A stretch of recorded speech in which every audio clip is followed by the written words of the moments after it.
қалауын тыңдап үйренеміз, яғни потребность.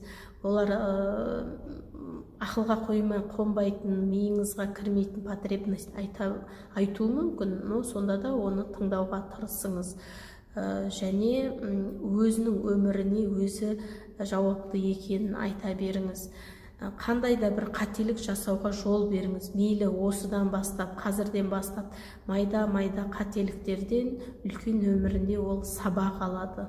Үлкен өмірінде ол қателіктерді, яғни бала кезіндегі қателіктерді үлкен өмірде жасауға арланады. Яғни кішкентай кезіндегі, бала кезіндегі қателіктер үлкен өмірде оған сабақ болады. Сол себепті баламызды көбірек тыңдаймыз, баламызбен көбірек әңгімелесеміз, олардың потребностьтарын тыңдаймыз, оларға побольше